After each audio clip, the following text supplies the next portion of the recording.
வணக்கம். தந்தையின் பாட்காஸ்ட் செய்திகளை வாசிப்பது நான் கார்த்திகா பிரகாஷ். முதலில் தலைப்புச் செய்திகளை பார்க்கலாம்.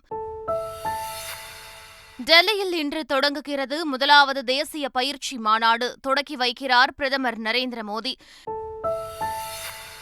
கடந்த 2 ஆண்டுகளில் ஒன்றிய அரசு தமிழகத்திற்கு செய்த பணிகளை மத்திய அமைச்சர் அமித் ஷா பட்டியலிட தயாரா?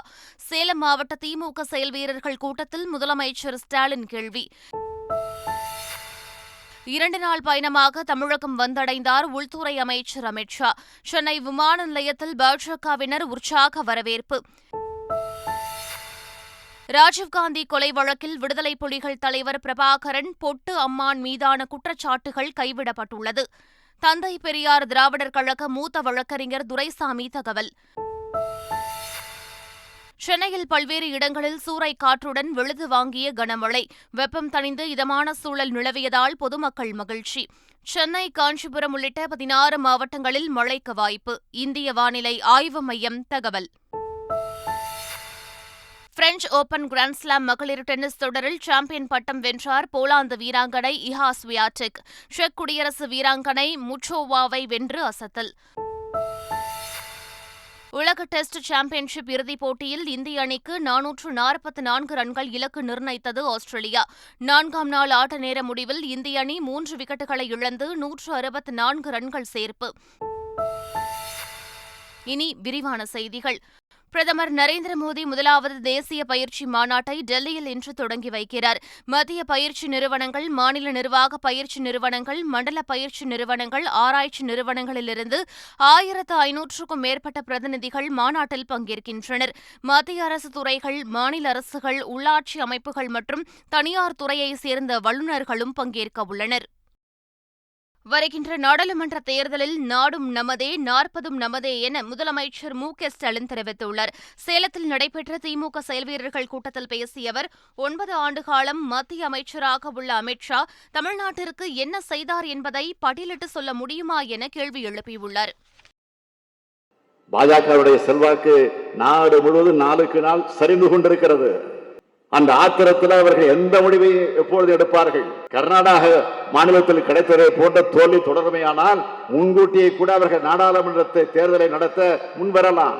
முழுமையாக தெரிந்து போவதற்கு முன்னால் அவர்கள் தேர்தலை நடத்த நினைக்கலாம். எனவே நாடாளுமன்ற தேர்தலுக்கு நாம் இப்பொழுதே தயாராக இருக்கு. பத்திரிகையாளர்களை பேட்டி கொடுக்க போறீங்க, செயல்வீரர் கூட்டத்திலையும் கலந்துக்க போறீங்க. இந்த 9 வருஷத்துல தமிழ்நாட்டுக்கு என்ன செஞ்சிருக்கிறோம் அப்படின்னு பட்டியல் போட்டு சொல்வதற்கு அமித்ஷா தயாராக இருக்கிறாரா? இந்த கேள்வியைத்தான் நான் கேட்கிறேன்.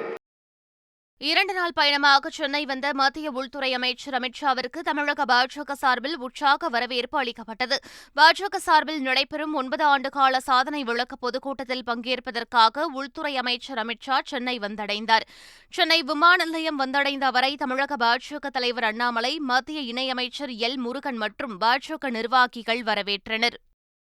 பிற மாநிலங்களில் ஆளுநர்களுக்கு எதிராக வழங்கப்பட்ட நீதிமன்ற தீர்ப்பு தமிழக ஆளுநருக்கு தக்க பாடம் கற்பிக்கும் என அமைச்சர் ரகுபதி தெரிவித்துள்ளார். புதுக்கோட்டையில் செய்தியாளர்களிடம் பேசிய அவர், தமிழக ஆளுநர் ஆர்.என். ரவி எல்லை மீறி செல்வதாகவும் மக்களால் தேர்ந்தெடுக்கப்பட்ட அரசு செய்யும் பணிகளை ஆளுநர் செய்வது வருந்தத்தக்கது எனவும் குறிப்பிட்டார். மத்திய அரசுக்கும் மாநில அரசுக்கும் பாலமாக இருக்க வேண்டிய ஆளுநர் சண்டை மூட்டும் நபராக செயல்படுவதாகவும் அமைச்சர் விமர்சித்தார். அரசு பள்ளிகளில் காலியாக உள்ள ஆசிரியர் பணியிடங்களில் தற்காலிக ஆசிரியர்களை நியமிக்க பள்ளிக் கல்வித்துறை அனுமதி வழங்கியுள்ளது. அரசு உயர்நிலை, மேல்நிலைப் பள்ளிகளில் 10,000க்கும் மேற்பட்ட ஆசிரியர் பணியிடங்கள் காலியாக இருப்பதாக கூறப்படுகிறது. அவற்றை உடனடியாக நிரப்ப முடியாததால் தற்காலிக ஆசிரியர்களை நியமனம் செய்ய பள்ளிக் கல்வித்துறை அனுமதி வழங்கியுள்ளது. இடைநிலை ஆசிரியர்களுக்கு 12,000 ரூபாயும், பட்டதாரி ஆசிரியர்களுக்கு 15,000 ரூபாயும், முதுகலை ஆசிரியர்களுக்கு 18,000 ரூபாயும் சம்பளம் வழங்கலாம் என மாவட்ட முதன்மை கல்வி அலுவலர்களுக்கு அனுப்பப்பட்ட சுற்றறிக்கையில் குறிப்பிடப்பட்டுள்ளது. தமிழகத்தில் 11ஆம் வகுப்பு பொதுத் தேர்வை ரத்து செய்வது குறித்து பள்ளிக் கல்வித்துறை மீண்டும் ஆலோசித்து வருகிறது. 11ஆம் வகுப்பிற்கு முக்கியத்துவம் அளிக்கும் வகையில் முந்தைய ஆட்சிக் காலத்தில் பொதுத் தேர்வு அறிமுகம் செய்யப்பட்டது. இதனால் மாணவர்கள் தொடர்ச்சியாக 3 ஆண்டுகள் பொதுத் தேர்வை எழுத வேண்டிய நிலை ஏற்பட்டது. எனவே மாணவர்கள் நலனை கருத்தில் கொண்டு 11ஆம் வகுப்பு பொதுத் தேர்வை ரத்து செய்வது குறித்து ஆலோசனை நடைபெற்று வருகிறது. மதுரை மற்றும் கோவை மெட்ரோ ரயில் திட்டங்களுக்கான விரிவான திட்ட அறிக்கை அடுத்த மாதம் அரசிடம் சமர்ப்பிக்கப்படும் என சென்னை மெட்ரோ ரயில் நிறுவன அதிகாரிகள் தெரிவித்துள்ளனர். மதுரையில் திருமங்கலம் முதல் ஒத்தக்கடை வரை மெட்ரோ ரயில் திட்டம் செயல்படுத்தப்பட உள்ளது. அதேபோல் கோவையில் அவிநாசி சாலையிலிருந்து கருமத்தம்பட்டி வரையிலும், உக்கடத்திலிருந்து சத்தியமங்கலம் சாலையில் வெளியம்பாளையம் பிரிவு வரையிலும் மெட்ரோ ரயில் திட்டம் செயல்படுத்தப்பட உள்ளது. இந்நிலையில் இந்த திட்டங்களுக்கான விரிவான திட்ட அறிக்கை தயாரிக்கும் பணிகள் 90% நிறைவடைந்துள்ளதாக சென்னை மெட்ரோ ரயில் நிறுவன அதிகாரிகள் தெரிவித்துள்ளனர். ராஜீவ் கொலை வழக்கில் விடுதலை புலிகள் தலைவர் பிரபாகரன் மற்றும் பொட்டு அம்மான் ஆகியோர் மீதான குற்றச்சாட்டுகள் கைவிடப்பட்டுள்ளதாக தந்தை பெரியார் திராவிடர் கழக மூத்த வழக்கறிஞர் துரைசாமி தெரிவித்துள்ளார். பிரபாகரன் பொட்டு அம்மன் இறந்துவிட்டார் என்று சிபிஐ தாக்கல் செய்த மனுவின் பேரில் விசாரணை செய்து ஸ்ரீலங்கன் கவர்மெண்ட் கொடுத்த ஆதாரங்களை வைத்து அவர் இறந்து விட்டார் என்று ரெக்கார்ட் பண்ணிட்டாங்க. இது நீதிமன்ற தீர்ப்பு. இதுக்கு இது ஏறத்தாழ 30/8/2010 அவர் கொடுத்த தீர்ப்பு. இந்த தீர்ப்பு தான் இறுதியானது. இதற்கு மேல் யாரும் மேல்முறையீடு செய்யவில்லை. 14 ஆண்டுகள் ஆகிவிட்டன. அவர் இறந்ததாக நீதிமன்றத்தில் பதிவாகிவிட்டது. தினசரி ஆயிரக்கணக்கானோர் வந்து செல்லும் கோயம்பேடு பேருந்து நிலையத்தில் இலவச குடிநீர் குழாயில் தண்ணீர் வராததால் பயணிகள் கடும் அவதிக்கு உள்ளாகி வருகின்றனர். கோடை வெயில் சுட்டெரித்து வரும் நிலையில் பேருந்து நிலையத்தில் காலி பாட்டில்களுடன் தண்ணீருக்காக பயணிகள் சுற்றி வருகிறார்கள். விடுமுறை முடிந்து பலர் சென்னை திரும்பும் நிலையில் இலவச தண்ணீர் குழாயை சீரமைத்து அதிகாரிகள் விரைந்து நடவடிக்கை எடுக்க வேண்டும் என்று பயணிகளும் ஓட்டுநர்களும் நடத்துனர்களும் கோரிக்கை விடுத்துள்ளனர். புதுப்பேட்டை ராஜரத்தினம் மைதானத்தில் நடைபெற்று வந்த காவலர்கள் குறை தீர்க்கும் சிறப்பு முகாமில் முதல் நாளில் சென்னை பெருநகர காவல்துறையில் பணியாற்றும் 293 காவல் அதிகாரிகளிடமிருந்து 328 மனுக்களை பெறப்பட்டது. அதேபோல் 2ஆம் நாளில் 148 குறைதீர் மனுக்கள் பெறப்பட்டதாக தெரிவிக்கப்பட்டுள்ளது. 2 நாட்களில் மொத்தம் 476 மனுக்கள் பெற்று அவற்றின் மீது உடனடியாக நடவடிக்கை எடுக்க அதிகாரிகளுக்கு காவல் ஆணையர் உத்தரவிட்டுள்ளதாகவும் தெரிவிக்கப்பட்டுள்ளது. நாகையில் சூடம் ஏற்றி சூரிய பகவானை வணங்கி குறுவை சாகுபடி பணியை விவசாயிகள் தொடங்கினர். ஜூன் 12ஆம் தேதி மேட்டூர் அணையிலிருந்து காவிரி நீர் திறந்துவிடப்பட உள்ள நிலையில் வாய்க்கால்கள் தூர்வாரும் பணிகள் நிறைவடைந்ததால் நாகை ஓர்குடி கிராமத்தில் சூடம் ஏற்றி சூரிய பகவானை வணங்கிய விவசாயிகள் குறுவை விதை நெல் தெளித்து விவசாய பணிகளை தொடங்கியுள்ளனர். ஆட்சியர் ஜானி டாம் வர்கீஸ் விவசாயிகள் கீழ்வேளூர் வேளாண் கல்லூரி மாணவர்களிடம் இணைந்து விதை நெல்களை தூவி மகிழ்ந்தனர். தஞ்சை மருத்துவக் கல்லூரி மருத்துவமனையின் 2017ஆம் ஆண்டு மருத்துவ மாணவர்களுக்கான பட்டமளிப்பு விழா கல்லூரி மைதானத்தில் நடைபெற்றது. இதில் எம்ஜிஆர் மருத்துவ பல்கலைக்கழக துணைவேந்தர் மருத்துவர் நாராயணசாமி கலந்து கொண்டு 148 மருத்துவ மாணவ மாணவிகளுக்கு பட்டங்களை வழங்கினார். இந்நிகழ்ச்சியில் மருத்துவக் கல்லூரி முதல்வர் பாலாஜிநாதன், தஞ்சை மாவட்ட ஆட்சியர் தீபக் ஜேக்கப் மற்றும் துறை சார்ந்த மருத்துவர்கள் கலந்து கொண்டு மாணவ மாணவிகளை வாழ்த்தி பேசினர். கோடை விடுமுறைக்கு பின் பள்ளிகள் தாமதமாக திறக்கப்படுவதால் சனிக்கிழமைகளிலும் பாட வகுப்புகள் நடத்த திட்டமிடப்பட்டுள்ளதாக பள்ளிக் கல்வித்துறை அமைச்சர் அன்பில் மகேஷ் தெரிவித்துள்ளார். இதுகுறித்து சென்னையில் பேசிய அவர், ஜூன் 12, 14ஆம் தேதிகளில் பள்ளிகள் திறக்கப்படுவதால் ஒரு பாடத்திற்கு 4 மணி நேர பற்றாக்குறை ஏற்பட்டுள்ளதாக தெரிவித்தார். இதனை போக்க சனிக்கிழமைகளிலும் வகுப்புகள் நடைபெறும் என்றும் குறிப்பிட்டார். முதலமைச்சர் சொல்லும்போது நான் சொன்னேன், இப்போ நம்ம 12ஆம் தேதி 14ஆம் தேதி நம்ம பள்ளிக்கூடத்தை ஆரம்பிக்கணும்னு சொன்னால் எனக்கு ஒரு சப்ஜெக்ட்டுக்கு ஆல்மோஸ்ட் எனக்கு 4 ஹவர்ஸ் எனக்கு வந்து போயிடுது எனக்கு இந்த லீவுனால எனக்கு. பட் என்னையோ நான் வந்து இன்றைக்கி இருக்கிற வெப்பசலங்களை பிள்ளைங்களால் வந்து கிளாஸ் ரூம்ஸ்லேயே உட்கார முடியாது, ஆசிரியர்களும் பணியாற்ற முடியாத ஒரு சூழ்நிலை இருந்திருக்குன்னு நான் சொல்லியிருக்காங்க. சாட்டர்டேஸில் நம்ம ஏதாச்சும் கவர் பண்ண வேண்டும். சாட்டர்டேஸ் கவர் பண்ணும்போது டீச்சர்ஸ்க்கான ட்ரைனிங்கும் அதில் பாதிக்காத வண்ணம் அதை எப்படி செய்ய வேண்டுமோ அதை செய்ய வேண்டும் என்று சொல்லியிருக்கிறார்கள். கண்டிப்பாக அதுக்கு தகுந்தாற் போல் எங்களை பொறுத்த வரைக்கும் அகாடமிக் சப்ஜெக்ட் வந்து ஃபுல்லாக கவர் பண்ணுங்கிற அந்த இதில் கண்டிப்பாக நாங்கள் செய்வோம். அதே நேரத்தில் பிள்ளைங்களுக்கு அந்த ஓவர்லோடாக இல்லாமலையும் அதை எப்படி கொண்டு போகணும் அதை கொண்டு செய்வோம்.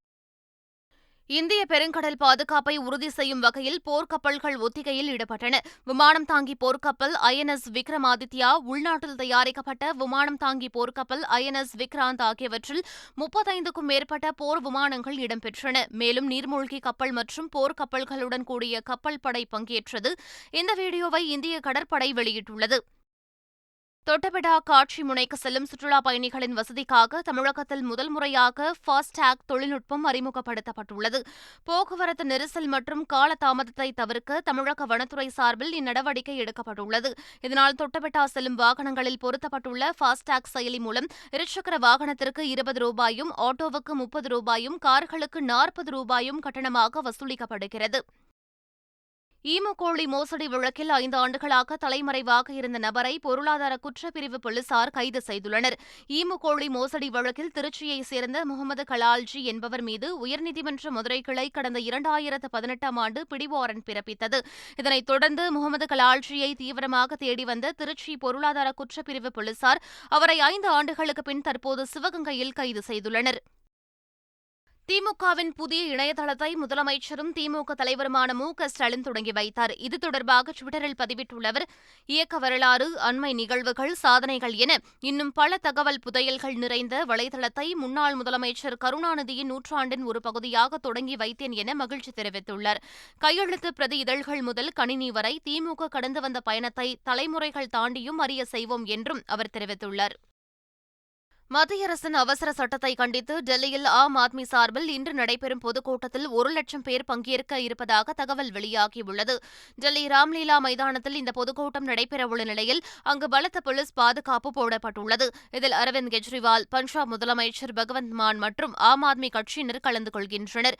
பொதுக்கூட்டத்தில் 1,00,000 பேர் பங்கேற்பார்கள் என எதிர்பார்ப்பதாக ஆம் ஆத்மி தெரிவித்துள்ளது.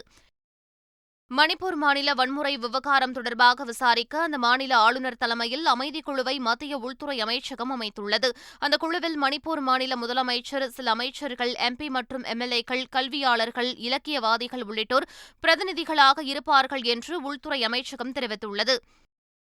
தேசியவாத காங்கிரஸ் கட்சியின் செயல் தலைவர்களாக சரத் பவாரின் மகள் சுப்ரியா சுலே மற்றும் என்சிபி தலைவர் பிரபுல் பட்டேல் ஆகியோர் அறிவிக்கப்பட்டுள்ளனர். மகாராஷ்டிராவில் கட்சியின் 25வது ஆண்டு தொடக்க விழாவை முன்னிட்டு நடைபெற்ற நிகழ்ச்சியில் உரையாற்றிய சரத் பவார் இந்த முடிவை அறிவித்துள்ளார்.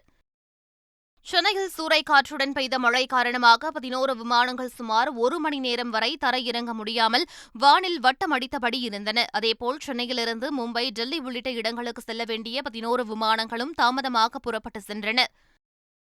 சென்னை, காஞ்சிபுரம், செங்கல்பட்டு உள்ளிட்ட 16 மாவட்டங்களில் இடி மின்னலுடன் கூடிய மிதமான மழைக்கு வாய்ப்புள்ளதாக இந்திய வானிலை ஆய்வு மையம் தெரிவித்துள்ளது. வளிமண்டல மேலடுக்கு சுழற்சி மற்றும் வெப்பச்சலனம் காரணமாக தமிழகத்தில் ஆங்காங்கே பரவலாக மழை பெய்து வரும் நிலையில் சென்னை, காஞ்சிபுரம், செங்கல்பட்டு, திருவள்ளூர் உள்ளிட்ட 16 மாவட்டங்களில் இடி மின்னலுடன் மிதமான மழைக்கு வாய்ப்புள்ளதாக இந்திய வானிலை ஆய்வு மையம் தெரிவித்துள்ளது.